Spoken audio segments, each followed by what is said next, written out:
अस्सलाम वालेकुम जी, मेरा नाम डॉक्टर हुमा सलीम है। मैं कंसल्टेंट डर्माटोलॉजिस्ट, कॉस्मेटोलॉजिस्ट और लेज़र एक्सपर्ट हूँ। मरहम के प्लेटफॉर्म के थ्रू मुझसे पूछा गया था कि हम डेड स्किन को कैसे रिमूव कर सकते हैं।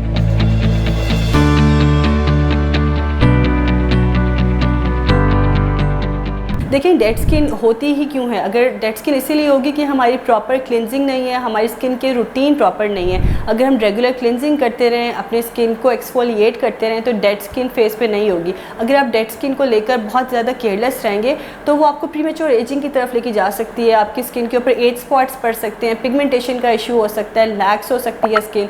इसलिए आप अपनी स्किन के लिए डाइट को भी इम्प्रूव करें और रेगुलर एक्सफोलिएशन और क्लिनजिंग को इंश्योर करें। आप क्लिनजिंग एक्सफोलिएशन के लिए बड़ा इंपॉर्टेंट है कि आप ऑथेंटिक प्रोडक्ट्स यूज़ करें जो प्रॉपरली स्टैंडर्डाइज प्रोडक्ट्स हैं। और इसके अलावा अगर आपने फेशियल्स या कोई स्किन केयर रूटीन को मेंटेन करना है या प्रोसीजर्स लेने हैं तो उसके लिए भी अगेन आप ऑथेंटिक प्लेटफॉर्म्स को यूज़ करें। हम शॉर्टकट्स की तरफ या थोड़े से सस्ती चीज़ों की तरफ अगर जाते हैं तो उससे हमारी स्किन का मसला ठीक होने की बजाय और ज़्यादा बढ़ जाता है। तो इसलिए बड़ा इंपॉर्टेंट है कि आप अपनी स्किन के रिजीम को मेंटेन करने के लिए प्रॉपर गाइडेंस का इस्तेमाल करें। Thank you.